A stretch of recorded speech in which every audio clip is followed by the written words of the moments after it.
Genocide అంటే ఏంటి? ఒక ఆహ్, జీవితం అంటే ఒక తెగ నాశనం చేసేయడం. లేదా ఒక మతాన్ని నాశనం చేయడం. ఒక వర్గాన్ని నాశనం చేయడం.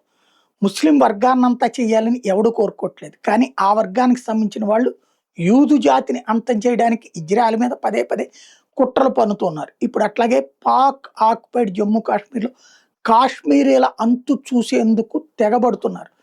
అక్కడ ఉర్దూ మాట్లాడనటువంటి వాళ్ళు, కశ్మీర్ భాష మాట్లాడేటటువంటి వాళ్ళు, లేదా కాశ్మీర్‌లోనే పుట్టి పెరిగి ఇప్పుడు ఉద్యమం చేస్తున్న పాక్ ఆక్యుపైడ్ జమ్మూ కాశ్మీర్ వాసుల మీద జరుగుతున్నది ఒక రకంగా జెనోసైడ్. కాశ్మీర్‌లో ఊచకోతలు కోసి వేలాది మందిని, పండిట్లని ఊర్లు వదిలిపోయేలా చేశారు. మిగతా వాళ్ళని మతం మార్చుకున్నారు పాక్ ఆక్యుపైడ్ జమ్మూ కాశ్మీర్‌లో. అది ఒక ఇదైతే, ఇప్పుడు అదే వాళ్ళు హక్కులు కోరుతుంటే పాకిస్తాన్ జరిపిన కాల్పుల్లో 62 మంది ప్రాణాలు కోల్పోయారు. ఇందులో 19 మంది మహిళలు, 6 పిల్లలు. అంటే వంశాలనే చంపేసేటటువంటి ప్రయత్నం చేస్తుంది పాకిస్తాన్.